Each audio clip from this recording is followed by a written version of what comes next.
జగిత్యాలలో జరిగిన సీఎం కేసీఆర్ సభలో బండలింగాపూర్ గ్రామాన్ని మండల కేంద్రంగా ప్రకటించడంతో జగ్గసాగర్ గ్రామస్తులు తీవ్రంగా వ్యతిరేకిస్తున్నారు. అన్ని వసతులు కలిగిన జగ్గసాగర్ గ్రామాన్ని మండలం కేంద్రంగా ప్రకటించాలని మెట్పల్లి పట్టణంలోని పాత బస్టాండ్ చౌరస్తా వద్ద ధర్నా చేస్తూ సుమారు 2 గంటల పాటు రాస్తారోకో నిర్వహించారు. దీంతో రాకపోకలకు తీవ్ర అంతరాయం కలిగింది. ఎంఆర్ఓ నడిమెట్ల సత్యనారాయణ మరియు సిఐ రాజశేఖర్ రాజు గ్రామస్తులకు న్యాయం జరిగేలా చేస్తామని ధర్నాను విరమింపజేశారు.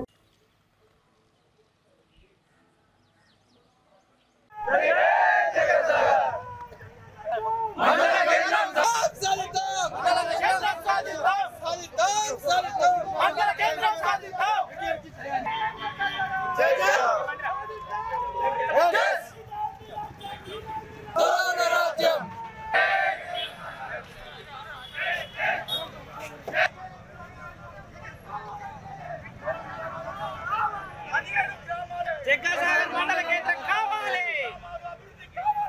జగ్గసాగర్ మండల కేంద్రం కావాలి.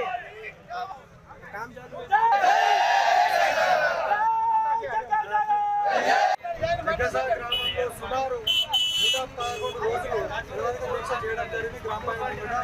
బట్ ఇప్పటికీ గతంలో ఎమ్మెల్యే మాకు జగ్గసాగర్ మండలం చేస్తే హామీ ఇచ్చిండు. కానీ నేను ఏదైతే జగిత్యాల కేసీఆర్ మీటింగ్ పెట్టిండో అక్కడ మా ఎమ్మెల్యే గారు చెప్పిండు బండలింగాపురం మండల కేంద్రంగా ప్రకటిస్తున్నామని చెప్పి కేసీఆర్ సభాముఖంగా చెప్పి మేము అడుగుతా ఉన్నాము. మళ్ళీ గడిలో పాలన చేస్తారా, మళ్ళీ ఒక మండలి ఇచ్చి అక్కడ ఇంకో తరం కూడా పెట్టే ప్రయత్నం చేస్తున్నారు. కాబట్టి ఇది కరెక్ట్ కాదు. అన్ని వనరుల విధంగా కానీ ఆసుపత్రి విధంగా కానీ స్కూళ్ళ విధంగా కానీ జగ్గసాగర్ అందుబాటులో ఉన్న దగ్గర గవర్నమెంట్ హాస్పిటల్, స్కూల్స్, ప్రభుత్వ భూములు అనేకం ఉన్నాయి. దాంతోపాటు చుట్టుపక్కల గిరిజన ప్రాంతాలు, మారుమూల ప్రాంతాలు ఉన్నాయి. కాబట్టి అది అన్ని విధాలు అనుకూలంగా ఉన్నవి. నమ్మడి ధనాలు కూడా మాకు అధికంగా ఉన్నాయి. కాబట్టి మేము మండలం చేయాలని చెప్పి అన్ని గ్రామ పంచాయతీలు జగ్గసాగర్ మండలం చేయాలని తీర్మానం ఇచ్చింది. ఇంటి తీర్మానాన్ని ఎంఆర్ఓ గారికి కానీ మన ఎమ్మెల్యే కానీ అందరికి ఇచ్చినాము. కానీ ఇంటి విషయాన్ని పక్కకెట్టి గడిల పాలన తీసుకొచ్చే విధంగా మళ్ళా సంస్థాన్ బండలింగాపూర్ మండలం చేసిర్రు. ఇది కరెక్ట్ కాదు. రాబోయే రోజుల్లో పెద్ద ఎత్తున మేము ఆందోళన చేస్తాం. ఎమ్మెల్యే గారిని దృష్టిలో పెట్టుకోండి.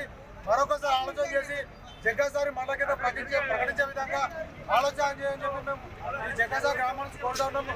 లేని పక్షంలో రాబోయే